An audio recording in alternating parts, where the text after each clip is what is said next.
রমজানের দিনের বেলা হোটেল খোলা রাখা নিয়ে বিতর্ক চলছে। কেউ হোটেল খোলা রাখাকে রমজানের গাম্ভীর্যের বিরোধী বলছেন, আবার কেউ বলছেন অমুসলিম, মুসাফির, শিশু ও ঋতুবর্তী নারীদের জন্য হোটেল খোলা রাখা উচিত। এই বিষয়ে আপনার ব্যাখ্যা জানতে চাই।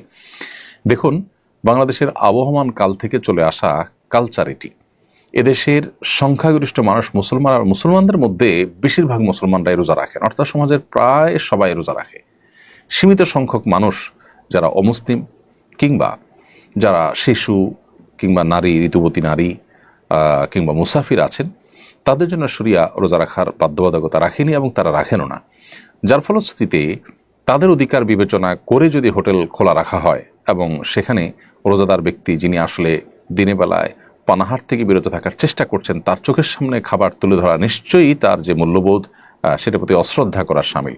সেই জায়গা থেকে হোটেল খোলা রাখা মৌলিকভাবে কোনো নাজায়েজ বিষয় নয়, বিশেষ করে যখন মুসাফির, শিশু, ঋতুবর্তী নারী এবং অমুসলিম অন্যদের কথা চিন্তা করা হবে, তখন হোটেল খোলা রাখা দোষের কিছু নয়। বাংলাদেশের মানুষরা দিনের বেলায়, বেশিরভাগ মানুষরাই, মুসলমানরাই দিনের বেলা হোটেল খোলা রাখাটাকে ভালোভাবে দেখে না এবং এটা কেউ এখানে বল প্রয়োগ করতে আসেনি, বরং স্বপ্রণোদিত হয়ে এই কালচার বাংলাদেশে যুগ যুগ ধরে চলে আসছে।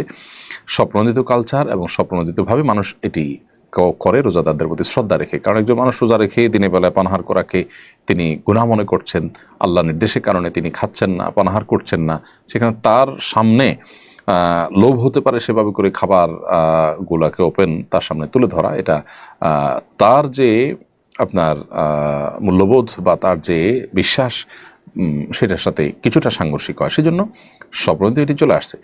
অতএব এই কালচারকে আমি চাপিয়ে দেওয়া কোনো কালচার তো বলতে পারি না। সো এটাকে যারা বিরোধিতা করছেন, তারা আমি মনে করি যে তারা যে কালচারাল ওয়ার বা কালচারাল বা সাংস্কৃতিক যুদ্ধ সেটা তারা চাপিয়ে দিতে চাচ্ছেন, একটা সংঘর্ষ তৈরি করতে চাচ্ছেন অহেতুক।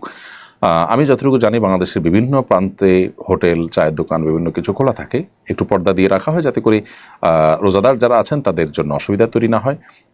তাছাড়া যারা অসুস্থ ব্যক্তি, তাদের তো রোজা না রাখার সুযোগ আছে, তারা সেখানে পানাহার করবেন, অন্য কেউ দেখে তাদের প্রতি কোনো ধারণা পোষণ করবে না যে তারা মুসলমান হয়ে রোজা রাখেননি।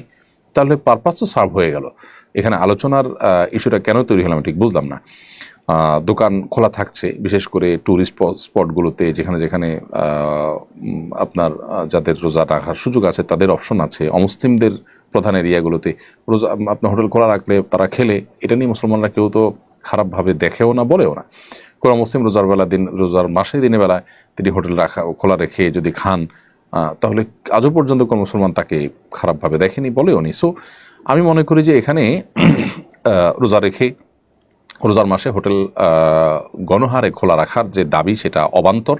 যে দেশের 70-80% মানুষ রোজা রাখে, সে দেশে আপনার দিনের বেলা রমজান মাসে হোটেল খোলা রাখার দাবি তোলাটা কোনোভাবে যৌক্তিক নয়। তবে অবশ্যই যে সমস্ত এলাকাতে বা কিছু কিছু হোটেল খোলা রাখা অসুস্থ ব্যক্তি বা অন্যান্যদের কথা চিন্তা করে, সেটা সঠিক আছে এবং সেটাকে বাধা দেওয়া গণহারে সেটা আবার অযৌক্তিক হবে।